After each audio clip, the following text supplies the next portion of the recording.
المنظر ده مش هتلاقيه في اي حته تانية في العالم. متشكرين يا شباب، شكرا شكرا. السر بقى اللي انا اكتشفته في مدينه دهب هو وصلنا مدينه دهب، المدينه اللي انا شخصيا بحبها ودايما بحب ازورها. تحديدا موجودين دلوقتي في منطقه الثري بولز، واحده من اجمل الاماكن الموجوده هنا في مدينه دهب. سؤال جه في بالي كده وانا ماشي، هو انا ليه بحب مدينه دهب؟ وليه الناس بتحرص ان هي تزور البلد دي اكتر من مره؟ ده غير ان اللي بيجي هنا مره بيبقى عايز يجي تاني. والنهارده قررت ان انا اكتشف السر ده، وفي الفيديو ده تحديدا هقول لكم ليه الناس بتحب دهب. عادي خالص تبقى ماشي كده في وسط الثري بولز او في اي مكان في دهب وتلاقي جنبك اهو جمال. المنظر ده مش هتلاقيه في اي حته تانية في العالم. الجبل والبحر.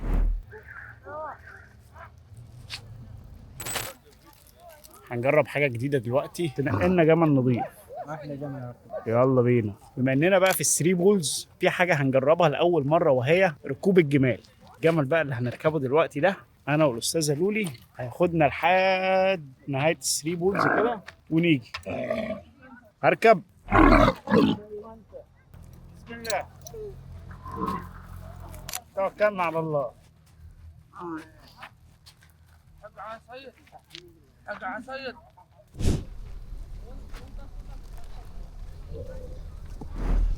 وحاليا فوق ظهر الجمل. السلام عليكم. هنروح بقى لحد نهايه، خلي بالك خش شمال وانت يمين. السر بقى اللي انا اكتشفته في مدينه دهب هو بساطه. مفيش بقى المباني والدوشه والزحمه، كل حاجه كده ايه على طبيعتها. سبحان الله على الجمال والروقان.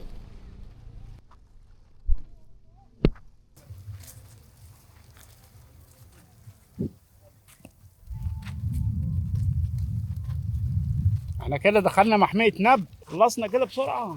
والله يا ابني كده الجبل على شمالك والبحر على يمينك، ووصلنا لنهاية رحلتنا.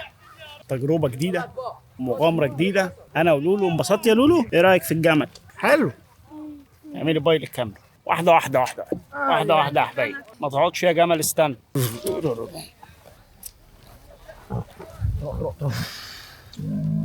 متشكرين يا شباب، شكرا شكرا.